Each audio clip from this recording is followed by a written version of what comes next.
Good morning students.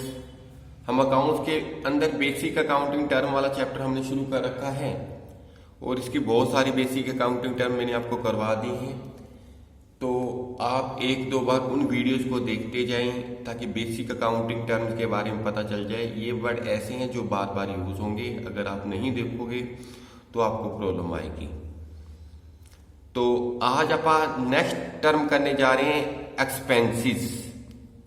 Expenses is the cost incurred in production and selling the goods and services।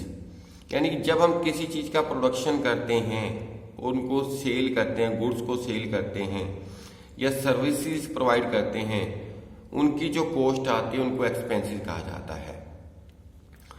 हाँ जी, expenses is the cost of use of things और services for the purpose of generating revenue. Revenue का मतलब होता है कि जो उससे जो हमें पैसा आता है, उस पैसे को जनरेट करने के लिए use of things, cost of use of thing, उसके ऊपर जो कॉस्ट लगाई जाती है सर्विसेज के ऊपर, वो एक्सपेंसेस होती है। Following are included in terms of expenses. Expenses के अंदर इसको इंक्लूड किया जाता है। Number 1, cost of goods sold. जो अपन ने गुड्स सोल्ड किया है उसकी कॉस्ट क्या है। इसके अलावा amount paid for rent, commission, salary, advertisement, ये भी एक्सपेंसेस के अंदर ही इंक्लूड किया जाएगा। नंबर 1 में आता है कॉस्ट ऑफ गुड्स सोल्ड। जो अपन ने गुड्स सोल्ड किया उसकी खुद की कॉस्ट क्या है।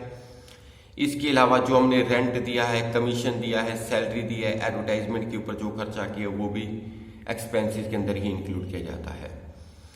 Number 3, decline in the value of an assets caused by the use of such assets for business purpose or depreciation is also an expenses। decline in the value of an assets caused by the use of such assets, उस assets को use करने से जो उसकी value कम हो रही है। Assets मैंने आपको बताया है कि कई दिनों से यही बात हो रही है कि एसेट्स क्या होती है, हमारी लायबिलिटी क्या होती है। एसेट्स वो चीज होती है जैसे कि लैंड है, बिल्डिंग, प्लांट है, मशीनरी, इनकी वैल्यू का कम होना भी एक्सपेंसेस के अंदर इंक्लूड किया जाता है। आगे आता है हमारे पास भी इनकम। एक इनकम वर्ड होता है, एक रिवेन्यू वर्ड होता है। Income is different from revenue. इन दोनों में डिफरेंस एक एग्जाम्पल से आपको बड़ा क्लियर हो जाएगा कि इन दोनों में डिफरेंस क्या है। Income is different from revenue. Amount received from sale of goods is called revenue. यानी कि जो अपन गुड्स सेल करते हैं उससे जो पैसा आता है उसे अपन रिवेन्यू बोलेंगे, ना कि income. And the cost of goods sold is called expenses. Expenses के बारे में अपन पढ़ चुके हैं। जो गुड्स को सेल करने की, जो जिस गुड्स को सेल किया है उसकी जो कॉस्ट है उसको क्या मानेंगे, एक्सपेंसेस। रिवेन्यू, उससे जो गुड्स को सेल करने पर जो पैसा आता है वो रिवेन्यू होती है। गुड्स को जो कॉस्ट होती है उसको एक्सपेंसेस बोला जाता है। Surplus of revenue over expenses called income. जो सरप्लस होता है, यानी कि जितनी रिवेन्यू एक्सपेंसेस से ज्यादा होती है उसे ही इनकम कहा जाता है। इसे बड़े आराम से एक एग्जाम्पल के द्वारा समझा जा सकता है। For example, the goods costing ₹4 lakh 4 lakh are sold for ₹5 lakh. 4 lakh का जो गुड्स था उसे 5 लाख में बेचा गया है। The sale amounting to ₹5 lakh is the revenue. इनकी सेल करने पर हमारे पास 5 लाख रुपए आए हैं, तो 5 लाख रुपए रिवेन्यू माना जाएगा। 4 लाख रुपए उसका जो एक्सपेंसेस माना जाएगा और 5 में से 4 को कम करेंगे, जो 1 लाख आएगा वो हमारी इनकम के अंदर माना जाएगा, वो हमारी इनकम माना जाएगा। नेक्स्ट है हमारे पास भी, नेक्स्ट प्रॉफिट। प्रॉफिट के बारे में पढ़ते हैं। It is the excess of total revenue over total expenses of a business enterprises. यानी कि टोटल रिवेन्यू का टोटल एक्सपेंसेस से ज्यादा होना, जितना ज्यादा होना वो प्रॉफिट की टर्म के अंदर आता है। यानी कि खर्चा कम हो, हमारी रिवेन्यू ज्यादा हो तो वो प्रॉफिट माना जाएगा। नंबर 13 आता है प्रॉफिट के साथ एक वर्ड आता है gain. It is a monetary benefit, एक मॉनिटरी बेनिफिट होता है कि इससे कुछ ना कुछ अपने को पैसे मिल आते हैं।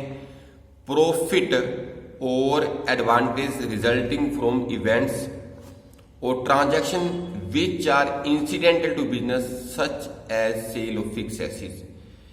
कभी कभी हमें फिक्स एसेट्स को सेल कर देते हैं, प्रॉपर्टी को सेल कर देते हैं। विनिंग ए कोर्ट केस, कोई कोर्ट के अंदर केस चल रहा होता है, वो अपन जीत जाते हैं। और appreciation in the value of an asset, किसी एसेट की वैल्यू इंक्रीज हो जाती है तो उसे क्या बोलते हैं, गेन बोलते हैं। तो इसका भी एक एग्जांपल दे रखा आपको भी। If A building costing ₹10 lakh is sold for ₹12 lakh, 10 lakh की बिल्डिंग को 12 लाख में बेच दिया कि 2 लाख का हमें मॉनिटरी बेनिफिट हुआ है, तो इसे आप क्या बोलेंगे, गेन बोलेंगे। हाँ जी, इसी तरह से अगला वर्ड आता है लॉस, अगली term. The term conveys to different meanings. First, it conveys the result of the business for a period when total expenses exceeds the total revenue. जब टोटल एक्सपेंसेस हमारे ज्यादा होते हैं तो टोटल रिवेन्यू के कंपैरिजन में तो लॉस माना जाता है। जैसे कि if revenue are ₹2 lakh and expenses are 2,40,000, यानी कि आय हमारे पास 2 लाख है और जबकि खर्चा कितना किया था, 2,40,000, तो 40,000 का क्या हो जाएगा भाई, 40,000 का क्या माना जाएगा, अपने को लॉस माना जाएगा। Second, it refers to some fact or activity, it refers to some fact or activity against which firm receives no benefit. Firm को किसी तरह का कोई बेनिफिट नहीं हुआ लेकिन नुकसान हुआ। For example, loss due to fire, आग लगने के कारण नुकसान हो जाना, चोरी हो जाने के कारण नुकसान हो जाना, एक्सीडेंट होने के कारण नुकसान हो जाना।